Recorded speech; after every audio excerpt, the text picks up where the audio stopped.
दोस्तों आज की कहानी है अंडरवर्ल्ड डॉन अतीक अहमद की। दोस्तों इसका नाम तो आपने जरूर ही सुना होगा क्योंकि इसके चर्चे पूरे इंडिया में है। दोस्तों ये कहानी उसे व्यक्ति की है जिसका सिक्का कभी पूरे उत्तर प्रदेश में चला करता था।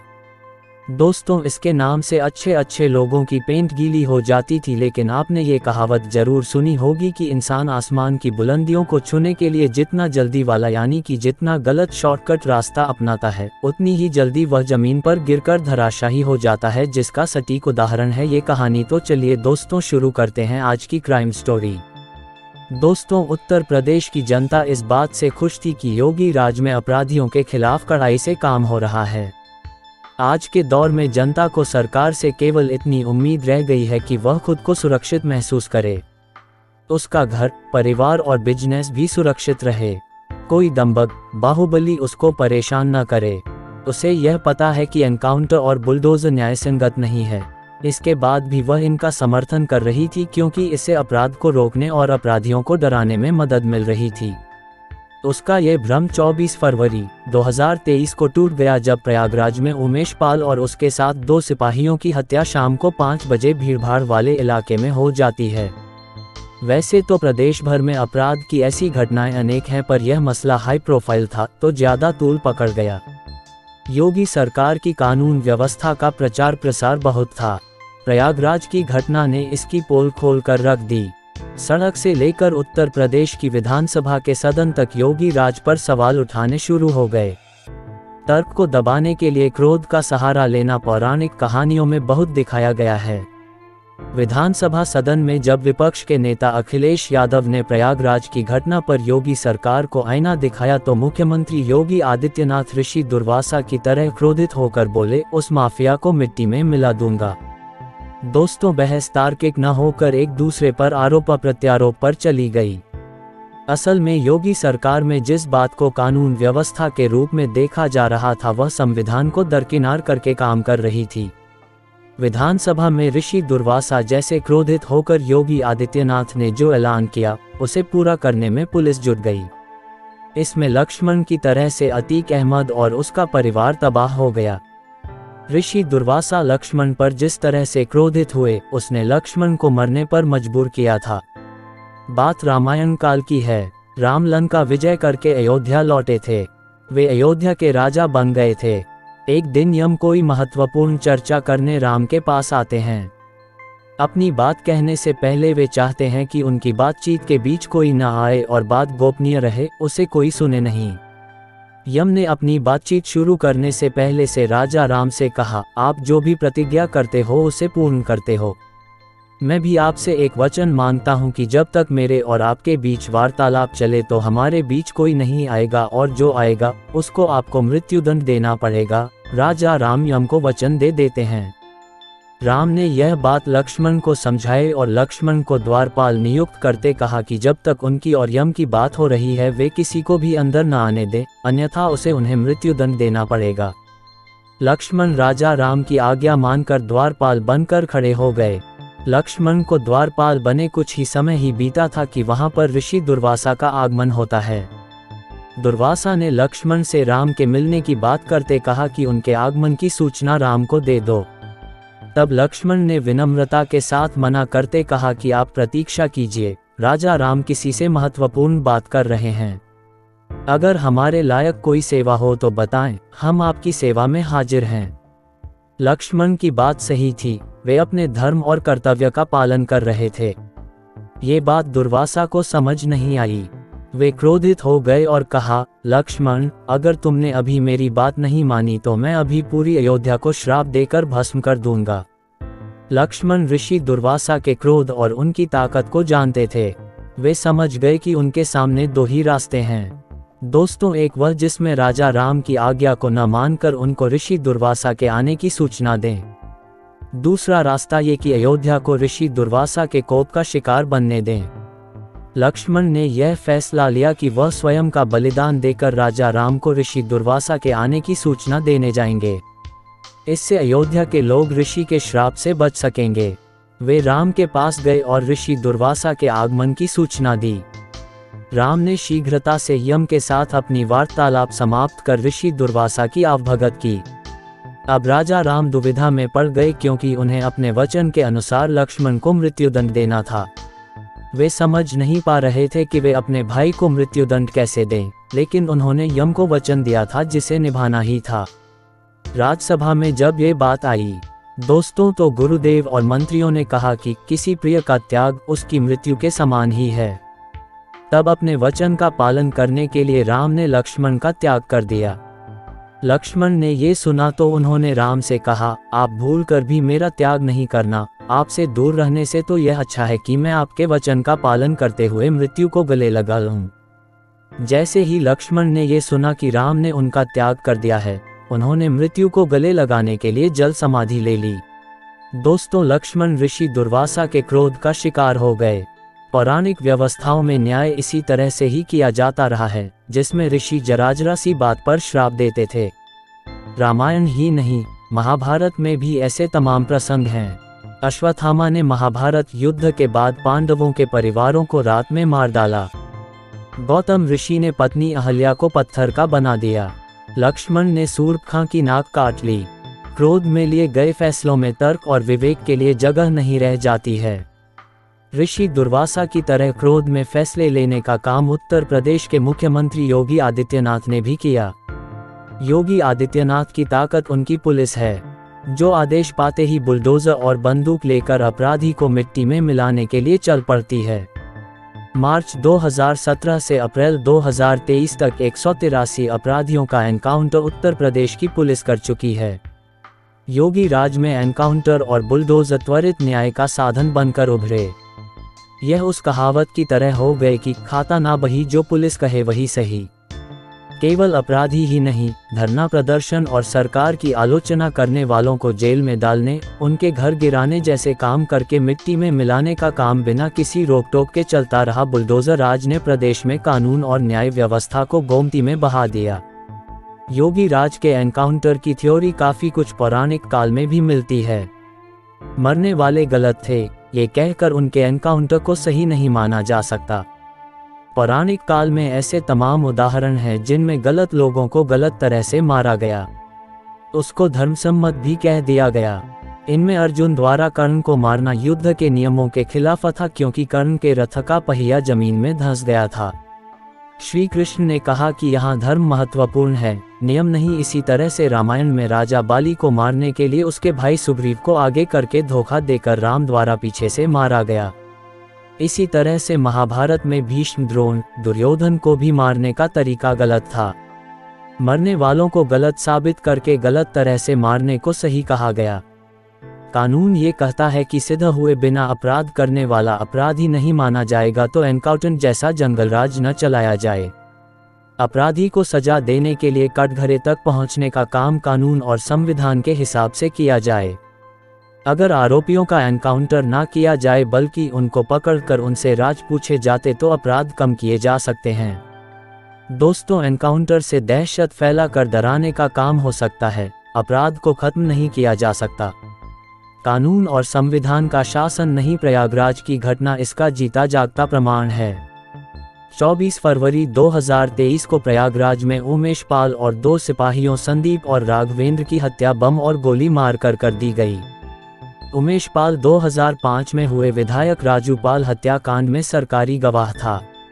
इस हत्याकांड में बाहुबली अतीक अहमद और उसके भाई अशरफ अहमद के खिलाफ आरोप लगा था। वे जेल में थे। अतीक अहमद ये चाहता था कि उमेश पाल इस मुकदमे की गवाही से हट जाए। इसके लिए एक बार उसने उमेश का अपहरण करके धमकी भी दी थी। उमेश को सरकार ने 2 सिपाहियों की सुरक्षा भी दी थी। सुरक्षा के बाद भी शाम करीब 5 बजे विजय चौधरी, अरबाज, असद, गुलाम और गुड्डू मुस्लिम ने उमेश पाल पर हमला कर दिया। उमेश पाल और उसके 2 साथी सिपाही संदीप और राघवेंद्र को मार दिया गया। इस घटना पर जब मुख्यमंत्री योगी से सवाल हुआ तो वे क्रोधित हो गए।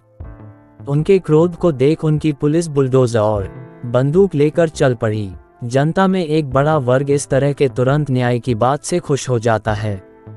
ऐसे वर्ग को खुश करने के लिए पुलिस उमेश पाल हत्याकांड के आरोपी अरबाज का एनकाउंटर कर देती है। पहले एनकाउंटर से ही पुलिस की वाहवाही होने लगती है। 2 दिनों बाद पुलिस इस मामले के एक और आरोपी विजय चौधरी को मार देती है। तुरंत न्याय मांगने वालों की रग-रग में बुलडोजरी और एनकाउंटरी न्याय घुस गया है। 2 एनकाउंटर होने के बाद लोग यह मानने लगे कि जिस तरह से कानपुर के विकास दुबे को लेकर आ रही कार पलट गई और वह मारा गया, उसी तरह से अतीक अहमद के साथ भी वही होगा। अतीक अहमद गुजरात की साबरमती जेल से 1400 किलोमीटर दूर प्रयागराज मुकदमे की सुनवाई के लिए पुलिस द्वारा लाया जाने लगा। दोस्तों, जनता मान रही थी कि नहीं तो तब पुलिस एनकाउंटर जरूर करेगी। अतीक जब भी कचहरी जाता तो कानून के रक्षक वकील उसको फांसी देने के नारे लगाते और उस पर बोतल, जूता, चप्पल फेंकते। कानून के जानने वाले ही जब गैरकानूनी काम करने लगे तो आम आदमी की सोच को कैसे बदला जा सकता है। इस तरह की घटनाओं से न्याय के प्रति आदर लोगों में खत्म होने लगता है। दोस्तों, न्याय के प्रति आदर अपने आप में पानी पर बहती कागज की नाव जैसा होता है जिसकी रक्षा शासन को करनी होती है। यहाँ शासन खुद बता रहा है कि उसे न्याय व्यवस्था पर विश्वास नहीं है। वह तो न्याय जैसी मजबूत नाव को डुबो चुका है। जब कचहरी में अतीक पर हमला हुआ तो भी गंभीरता से नहीं लिया गया। इसका परिणाम ये हुआ कि 17 पुलिसकर्मियों की हिरासत के बीच 3 बदमाशों ने केवल 12 सेकंड के अंदर अतीक और अशरफ की हत्या कर दी। इस समय पुलिस दोनों की डॉक्टरी कराने प्रयागराज के सरकारी अस्पताल लाई थी। अस्पताल के अंदर पुलिस की मौजूदगी में जिस तरह से यह कांड हुआ उसे देखकर लगने लगा कि देश अब अफ्रीका, सूडान या अफगानिस्तान बनता जा रहा है, जहां गन होल्डिंग अफियन राज करते हैं। उनकी यूनिफॉर्म चाहे खाकी हो, गहरी हरी या भगवा कुछ भी हो। हमारे देश में भी संविधान के अनुसार न्याय की व्यवस्था अब खत्म हो गई है। राजा पंडित कोतवाल राज चालू है जिसमें जेल, गोली और बुलडोजर की चलती है, संवैधानिक व्यवस्था की नहीं। सबसे चौंकाने वाली बात यह थी कि हत्या करने वाले 3 बदमाशों में से एक लवलेश तिवारी ने गोली मारने के बाद धार्मिक नारा लगाकर आत्मसमर्पण किया। इसके संबंध कट्टरवादी धार्मिक संगठन से बताए जाते हैं। सभी धर्म इस एक तरफा हिंसा का समर्थन करते हैं। इराक में अमेरिकी सैनिकों ने क्रूर तरीके से बंदी सैनिकों को मारा था। फर्क ये है कि उन सभी सैनिकों को सजा हुई, उनका समर्थन किसी वर्ग ने नहीं किया। भारत में ऐसे मामलों में राजनीति शुरू हो जाती है, उनका महिमामंडन होने लगता है। एक बड़ा वर्ग उनके पक्ष में खुलकर खड़ा हो जाता है। आरोपों में घिरी योगी सरकार समाजवादी पार्टी के नेता रामगोपाल यादव ने कहा, अतीक 89, 91, 93 में निर्दलीय विधायक बने, फूलपुर से सपा से सांसद रहे, तो क्या कोई गुंडा बदमाश इतने चुनाव जीत सकता है? मैं अतीक का बचाव नहीं कर रहा, लेकिन भारत का संविधान किसी को पकड़कर मारने की इजाजत नहीं देता। अतीक और उसके भाई की हत्या पूरी तरह से सुनियोजित तरीके से की गई है। मुख्यमंत्री योगी आदित्यनाथ ने जिस तरह से कहा था कि मिट्टी में मिला देंगे, यह एक तरह से मुख्यमंत्री का आदेश फरमान था। जो कुछ हुआ है वह उत्तर प्रदेश के इतिहास में पहली बार हुआ है। कांग्रेस नेता राशिद अल्वी ने कहा, यूपी में कानून व्यवस्था कैसी है? पहले प्रयागराज में जो कुछ हुआ सभी ने देखा। अतीक ने बार बार कहा कि वह यूपी जाएगा तो उसका कत्ल हो जाएगा, लेकिन उसकी नहीं सुनी गई। ओवैसी ने आरोप लगाते हुए कहा, मैंने शुरू से कहा था उत्तर प्रदेश में रूल ऑफ लॉ के तहत नहीं, रूल ऑफ गन के तहत सरकार चल रही है। भारत के संविधान पर लोगों का यकीन इससे कम होगा। इसकी निंदा करने के लिए मेरे पास शब्द नहीं हैं। अतीक और अशरफ के मर्डर से भारत का हर नागरिक जो संविधान पर, कानून पर विश्वास करता है, डरा हुआ है। गोली मारकर धार्मिक नारे लगाने वाले को आतंकवादी नहीं कहेंगे। यह एक कोल्ड ब्लडेड हत्या है।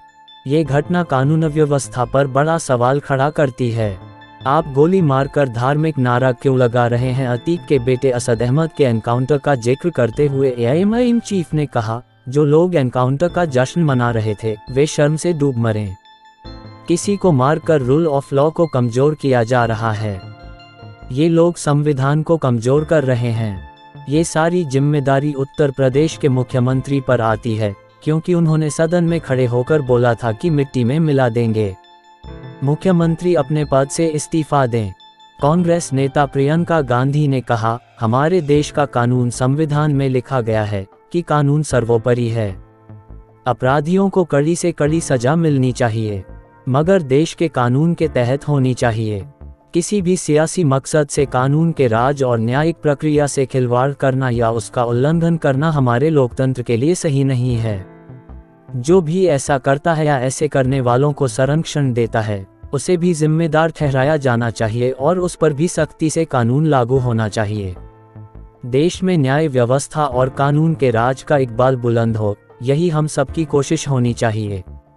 उत्तर प्रदेश के पूर्व मुख्यमंत्री और समाजवादी पार्टी के अध्यक्ष अखिलेश यादव ने योगी सरकार पर गंभीर आरोप लगाते कहा, बिगड़ती कानून व्यवस्था के लिए योगी सरकार जिम्मेदार है। उत्तर प्रदेश जंगल राज की गिरफ्त में फंस चुका है। यहाँ कानून और संविधान का शासन नहीं है। दोस्तों, अपराध की पराकाष्ठा हो गई है। सड़कों पर खुलेआम हत्याएं हो रही हैं। अपराधी बेखौफ हैं। अपराधियों को सत्ताधारी पार्टी का संरक्षण मिला हुआ है। दोस्तों, मीडिया के सामने सुनियोजित तरीके से पुलिस के सुरक्षा घेरे के बीच हत्या सरकार की नाकामी है। अखिलेश ने सवाल उठाया कि जब पुलिस सुरक्षा घेरे के बीच सरेआम गोलीबारी करके किसी की हत्या की जा सकती है तो आम जनता कितनी सुरक्षित है, समझा जा सकता है। उत्तर प्रदेश में भाजपा सरकार ने अराजकता का जो माहौल बनाया है, दोस्तों, इससे जनता के बीच भय व्याप्त हो गया है। ऐसा लगता है कि कुछ लोग जानबूझकर ऐसा वातावरण बना रहे हैं। उत्तर प्रदेश में सरकार नाम की कोई चीज ही नहीं बची है। लगता है सरकार की साख ही मिट्टी में मिल गई है। अखिलेश यादव कहते हैं, उत्तर प्रदेश में अब अपराध, अपराधियों, गन और पिस्टल की चर्चा होती है। भाजपा ने नफरत फैलाकर समाज को डरा दिया है। आने वाले समय में भाजपा सरकार को यह भारी पड़ेगा। इन सब के लिए मुख्यमंत्री जी ठोको मानसिकता की जिम्मेदारी से नहीं बच पाएंगे। उत्तर प्रदेश में भाजपा के सत्ता में आने के बाद योजनाबद्ध तरीके से सत्ता संरक्षण में हत्याएं हो रही हैं। पुलिस हिरासत में उत्तर प्रदेश में सबसे ज्यादा मौतें हो रही हैं। किसी भी लोकतांत्रिक देश में पुलिस अभिरक्षा में इस तरह हत्या नहीं हुई। अतीक अहमद के नाम पर सियासत में घमासान मचा है। इसकी वजह यह भी है कि अतीक ने कम समय में ही अपराध से सियासत का सफर बड़ी तेजी से पूरा किया। वह 5 बार विधायक और 1 बार सांसद रहा है। इस कांड की गूंज विदेशों में भी है। वहां की मीडिया ने लिखा कि भारत में कानून बनाने वाले को बीच सड़क मार दिया गया। गोली से शुरू, गोली से खत्म। अतीक अहमद का जन्म 12 अगस्त 1962 को उत्तर प्रदेश के इलाहाबाद जिले में हुआ था। अतीक का विवाह शाइस्ता परवीन से हुआ था। इनके 5 बेटे अली, उमर अहमद, असद, अहजान और अबान है। इनमें से असद की मौत पुलिस मुठभेड़ में हो चुकी है। अतीक अहमद इलाहाबाद पश्चिम सीट से लगातार 5 बार विधानसभा का सदस्य चुना गया। 1999-2003 के बीच अतीक अहमद सोनेलाल पटेल की पार्टी अपना दल का अध्यक्ष था। 2004-2009 उत्तर प्रदेश की फूलपुर लोकसभा सीट से समाजवादी पार्टी के टिकट पर सांसद बना। अतीक अहमद ने अलग-अलग मुकदमों के चलते कई चुनाव जेल में रहकर लड़ा। अतीक पर संगीन धाराओं में 100 से अधिक आपराधिक मामले दर्ज हैं। वह जेल के अंदर से ही अपनी आपराधिक गतिविधियों को संभाला करता था। उस पर आतंकवादी संगठन लश्कर-ए-तैयबा, ISI और अंडरवर्ल्ड से संबंध होने के भी आरोप लगते रहे हैं। 15 अप्रैल 2023 को प्रयागराज में अतीक अहमद को अदालत द्वारा मेडिकल के लिए ले जाते समय अस्पताल के बाहर अतीक और उसके भाई अशरफ अहमद को मीडिया का रूप लेकर आए अपराधी ने सिर में गोली मार की हत्या कर दी। अतीक और उसके भाई को मारने वाले शूटरों के नाम लवलेश तिवारी, अरुण मौर्य और सनी है। अतीक अहमद करीब 60 साल की उम्र में दुनिया से विदा हो गया। अतीक अहमद का जन्म बेहद गरीब परिवार में हुआ था। साल 1979 में इलाहाबाद के चकिया मोहल्ले में फिरोज अहमद नाम के एक शख्स हुआ करते थे। वे तानगा चलाकर अपने परिवार का खर्चा चलाते थे। उसी फिरोज का बेटा अतीक अहमद था। अतीक अहमद 10वीं की परीक्षा में फेल हो गया। उसका मन पढ़ाई में नहीं लगता था। वह बदमाशी की तरफ बढ़ने लगा। उससे झगड़े होने लगे। धीरे धीरे उसका नाम अतीक अहमद नाम से कुख्यात होने लगा। 17 साल की उम्र में उसने पहली बार अपराध किया था। उस समय इलाहाबाद में चांद बाबा नाम के बदमाश का आतंक फैला हुआ था। साल 1987 के आसपास की बात है। इलाहाबाद शहर में चांद बाबा का दौर था। उसके नाम से लोगों के मन में खौफ पैदा हो जाता था। क्या नेता और क्या कारोबारी, सभी चांद बाबा के नाम से खौफ खाते थे। आलम यह था कि पुलिस और नेता इस चांद बाबा को मारना तो चाहते थे लेकिन हिम्मत किसी में नहीं थी। अब 2 साल का वक्त गुजरा और अतीक अहमद का दबदबा बढ़ने लगा, लेकिन कोई बड़ी पहचान नहीं थी। राजनीति ने दिया सहारा, अब पहचान बड़ी करनी थी तो धमाका भी बड़ा होना चाहिए था। अतीक ने वही किया। इलाहाबाद के सबसे बड़े डन यानी बाहुबली का पता लगाया। तब पता चला 1989 में चांद बाबा का बड़ा नाम है। फिर उसी चांद बाबा की अतीक अहमद ने सनसनीखेज तरीके से हत्या कर डाली। अब जिस चांद बाबा से पुलिस और बड़े बड़े नेता खौफ खाते थे उसी का बेखौफ अंदाज में मर्डर कर दिया गया। कत्ल करने वाला अतीक अहमद अब खुद सबसे बड़ा बाहुबली बन गया। दोस्तों, इसके बाद अतीक ने कभी पीछे मुड़कर नहीं देखा। साल बदलते गए और बड़े बड़े नाम उसकी क्राइम लिस्ट में जुड़ते गए। साल 2004 में देश के जानेमाने बीजेपी नेता और मंत्री रह चुके मुरली मनोहर जोशी के सबसे करीबी नेता अशरफ की हत्या। फिर 2005 में नए विधायक बने राजूपाल की हत्या कराकर अतीक अहमद यूपी की सियासत से लेकर जुर्म की दुनिया में छा गया। अतीक अहमद का खौफ लोगों के जेहन में उतर आया। दोस्तों, इधर पुलिस भी अतीक के पीछे पड़ गई, लेकिन अतीक तो अतीक था, वह कहाँ पीछे रहने वाला था। अब एक कदम और आगे बढ़कर वह सियासत की दहलीज पर पहुंचने में जुट गया। साल 1989 में ही वह राजनीति में उतरकर इलाहाबाद की पश्चिमी सीट से विधायकी का निर्दलीय चुनाव जीतकर पहली बार विधायक बन गया। अतीक अहमद ने ये चुनाव भारी अंतर से जीता था। कल तक का गैंगस्टर चुनाव जीतकर विधायक बन गया था। इस जीत के बाद अपराध का राजनीतिकरण तेजी से हुआ। बाद में अतीक अहमद ने समाजवादी पार्टी का दामन पकड़ लिया। इसके बाद अपना दल और बसपा से भी संबंध बनाए। अतीक ने लगातार 5 बार विधायकी का चुनाव जीता। 2004 में फूलपुर संसदीय सीट से लोकसभा का चुनाव लड़कर सांसद बना। राजूपाल की हत्या से ने बिगाड़ा खेल। अतीक अहमद के जीवन में सबसे खतरनाक मोड़ साल 2004 में आया। सांसद बनने के बाद अतीक अहमद ने अपनी विधायकी वाली सीट खाली कर दी। अब इस सीट पर उपचुनाव होने वाला था। अतीक अहमद अपने भाई अशरफ अहमद को यह चुनाव लड़ाकर विधायक बनवाना चाहता था। उसका मन था कि परिवार की सीट परिवार में ही रहे। अतीक को यह यकीन था कि उसकी छोड़ी हुई सीट पर उसका भाई ही चुनाव जीतेगा। अशरफ के मुकाबले बहुजन समाज पार्टी से राजूपाल चुनाव लड़ रहा था। अशरफ चुनाव हार गया, राजूपाल विधायक बन गया। राजूपाल जैसे नए नेता की जीत ने अतीक अहमद को अंदर से हिला दिया। उसने उस राजूपाल को जड़ से ही खत्म करने की ठान ली। 25 जनवरी 2005 को राजूपाल की दिन दहाड़े गोली मारकर हत्या कर दी गई। इस हत्याकांड में देवीपाल और संदीप यादव की भी मौत हो गई। इस हत्याकांड में सीधे तौर पर उस समय के सांसद अतीक अहमद और उसके भाई अशरफ का नाम सामने आया। अब अतीक अहमद का जुर्म की दुनिया में नाम और बढ़ गया। उसका मुकाबला करने की हिम्मत अब कोई नहीं कर सकता था। राजूपाल की हत्या के बाद हुए उपचुनाव में उसकी पत्नी पूजा पाल ने चुनाव लड़ा और जीत हासिल की। इस हत्याकांड के बाद अतीक अहमद की कानूनी परेशानियां बढ़ने लगीं। साल 2012 में अतीक अहमद जेल में बंद था। चुनाव लड़ने के लिए उसने इलाहाबाद हाई कोर्ट में जमानत के लिए अर्जी दी, लेकिन उसका खौफ ऐसा था कि हाई कोर्ट के 1 या 2 नहीं बल्कि कुल 10 जज फैसला लेने से ही डर गए। इन 10 जजों ने केस की सुनवाई से ही खुद को अलग कर लिया। अब आगे भी कुछ कम खौफ नहीं था। 0.11वें जज ने सुनवाई तो की, लेकिन फैसला अतीक अहमद के पक्ष में ही दिया, यानी अतीक अहमद को जमानत मिल गई। अब जेल से बाहर आकर अतीक अहमद ने चुनाव तो लड़ा, लेकिन उसका दबदबा अब पहले जैसा नहीं रहा था। वह चुनाव हार गया। अतीक अहमद को हराने वाला कोई और नहीं, वही राजूपाल की पत्नी पूजा पाल थी, जिसकी 2005 में हत्या कराने के जुर्म में अतीक अहमद जेल में बंद था। इसके बाद 2014 के लोकसभा चुनाव में अतीक अहमद समाजवादी पार्टी के टिकट पर श्रावस्ती से चुनाव लड़ा, लेकिन हार का ही सामना करना पड़ा। उसके मुकाबले भाजपा के नेता ददन मिश्रा चुनाव जीत गए। बाहुबली अतीक अहमद का कद लगातार गिरता गया। इसके बाद भी अपराध की दुनिया से उसका नाता बना रहा। जमीनों पर कब्जे, रंगदारी, अपहरण, फिरौती के कई मामले सामने आए। अतीक अहमद का सबसे खराब दौर तब शुरू हुआ जब उत्तर प्रदेश में 2017 के विधानसभा चुनाव में समाजवादी पार्टी की हार हुई।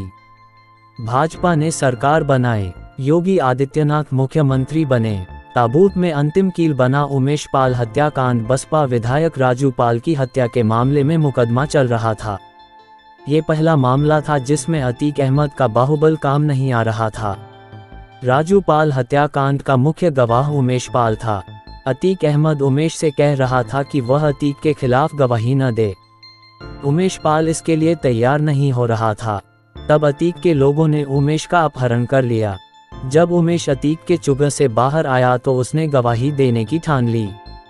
मामला सुप्रीम कोर्ट की जानकारी में आया तो उमेश पाल को सरकारी सुरक्षा दी गई।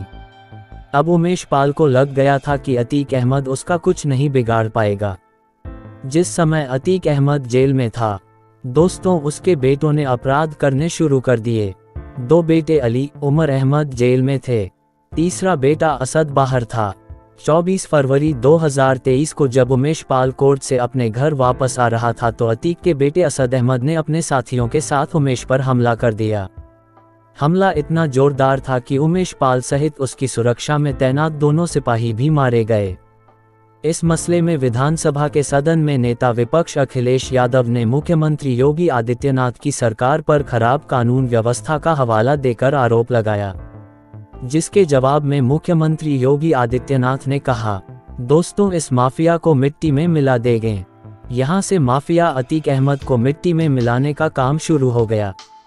उत्तर प्रदेश की पुलिस ने उमेश पाल हत्याकांड के आरोपियों विजय चौधरी, अरबाज, असद, गुलाम को पुलिस एनकाउंटर में मार गिराया, जबकि अतीक और अशरफ की हत्या पुलिस हिरासत में 3 बदमाशों लवलेश तिवारी, मोहित और अरुण मौर्य ने कर दी। दोस्तों अतीक और अशरफ इस बात की शिकायत कर रहे थे कि उनको जान से मारने की धमकी दी जा रही है। इसको लेकर एक पत्र भी बंद लिफाफे में अपने वकील को दिया है। ये पत्र उत्तर प्रदेश के मुख्यमंत्री और सुप्रीम कोर्ट के सीजेआई को देने के लिए कहा था। अब जब ये पत्र खुलेगा तो घटना से पर्दा उठेगा। हिरासत में हत्या ने प्रदेश की नहीं, पूरे देश की छवि को खराब करने का काम किया है। विदेशों में भी इसकी आलोचना हो रही है। मेयर बनते बनते लेडी डॉन बन गई शाइस्ता। बेटे असद के एनकाउंटर के बाद अतीक अहमद पूरी तरह से टूट चुका था। लोग यह मान रहे थे कि असद के एनकाउंटर के बाद अतीक अहमद की पत्नी शाइस्ता परवीन पुलिस के सामने आकर आत्मसमर्पण कर देगी। इसके बाद भी शाइस्ता परवीन सामने नहीं आई। असद के बाद जब अतीक अहमद और उसके भाई अशरफ की हत्या 3 बदमाशों ने पुलिस हिरासत में कर दी, तब ये पक्का यकीन हो गया था कि शाइस्ता परवीन लोगों के सामने आ जाएगी। शाइस्ता परवीन के हिम्मत की दाद देनी होगी। पति और बेटे की मौत भी उसके इरादों को डिगा नहीं पाए। इतना मजबूत कलेजा किसी औरत का भी हो सकता है, शाइस्ता परवीन ने ये साबित कर दिया। अतीक अहमद की बीवी शाइस्ता परवीन उमेश पाल हत्याकांड में पुलिस द्वारा नामजद किए जाने के बाद से फरार चल रही है। पुलिस ने शाइस्ता पर 50,000 रुपये का इनाम भी घोषित किया है। वह पुलिस को चकमा दे रही है। पूरी यूपी पुलिस और एसटीएफ लगातार शाइस्ता के पीछे लगी है। इन लाइनों के लिखे जाने तक वह गिरफ्तार नहीं हुई है। शाइस्ता परवीन की शादी 1996 में अतीक के साथ हुई थी। शाइस्ता के पिता पुलिस विभाग में थे। उसके कुछ करीबी रिश्तेदार अब भी पुलिस में है। अतीक के जेल जाने के बाद से उसकी जगह बीवी शाइस्ता परवीन अपने पति के कारोबार को संभालने लगी, जिस वजह से शाइस्ता परवीन भी लेडी डॉन कही जाने लगी। किस शख्स से क्या रंगदारी मांगनी है, उसे कैसे धमकी दिलानी है, ये सब कुछ वही शाइस्ता तय करती है। शाइस्ता पुलिस को चकमा देने में इतनी माहिर इसलिए है क्योंकि वह खुद पुलिस परिवार से ताल्लुक़ रखती है। उसका बचपन पुलिस थाने और चौकियों में ही रहा है। शाइस्ता परवीन के पिता का नाम फारूक है। वे पुलिस विभाग में सिपाही थे। थाना परिसर में ही उसका परिवार रहा। बचपन में ही उसने देखा था कि कैसे पुलिस किसी का पीछा करती है, कैसे कोई पुलिस को चकमा देता है। उसे ये सब कुछ बचपन में ही देखने को मिल चुका था। शादी के बाद उसकी जिंदगी में अपराध की नींव पति अतीक अहमद ने रखी। 2 भाई और 4 बहनों में शाइस्ता सबसे बड़ी है। शाइस्ता परवीन का परिवार इलाहाबाद यानी प्रयागराज के दामूपुर गांव में रहा करता था।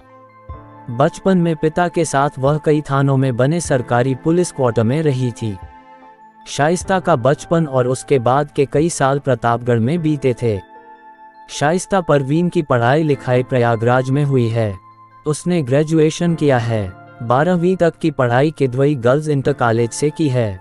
ये कॉलेज प्रयागराज के हिम्मतगंज में है। पढ़ाई के बाद वह घर का कामकाज ही देखती थी।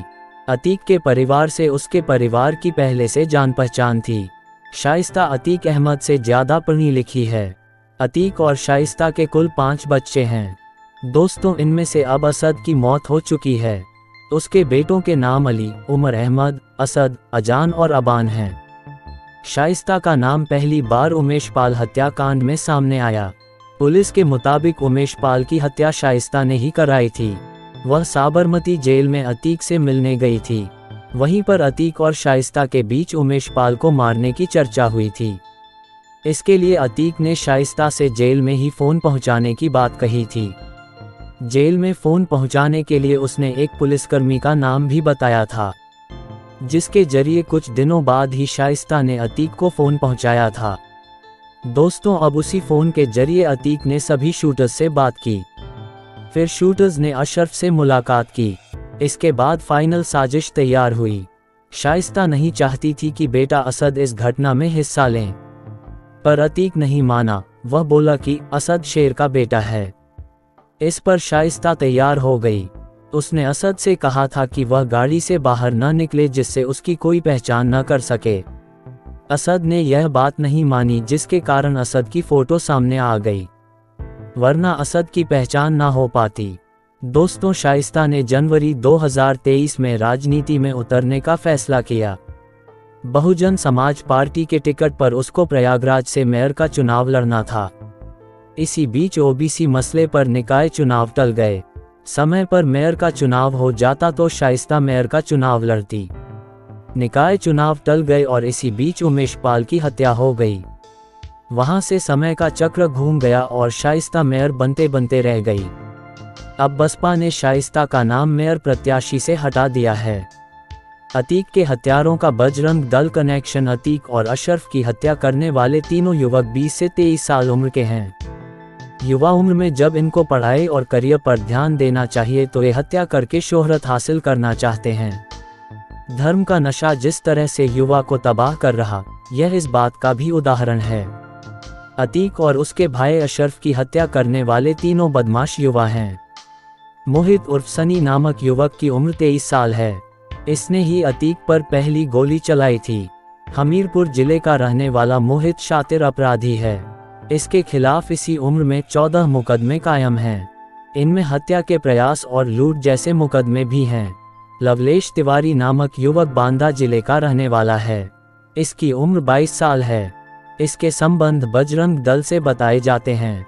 हालांकि बजरंग दल ने इस बात से इनकार किया है। सोशल मीडिया पर इसकी एक फोटो भारतीय जनता पार्टी युवा मोर्चा के पूर्व अध्यक्ष पुष्कर द्विवेदी के साथ देखी गई। पुष्कर द्विवेदी की फोटो प्रधानमंत्री नरेंद्र मोदी के साथ भी देखी गई। दोस्तों, लवलेश तिवारी ने अपने फेसबुक पेज पर अपने परिचय में खुद को जिला सह सुरक्षा प्रमुख बजरंग दल के रूप में लिख रखा है। उसने लिखा है कि हम शास्त्र वाले ब्राह्मण नहीं, शस्त्र वाले ब्राह्मण हैं। लवलेश एक लड़की को थप्पड़ मारने के आरोप में 1 साल जेल में रहा है। अतीक की हत्या के बाद लवलेश के पिता ने उसको नशेड़ी बताते कहा था कि वह परिवार से संबंध नहीं रखता, जबकि लवलेश के फेसबुक पर परिवार के साथ कई फोटो मौजूद हैं।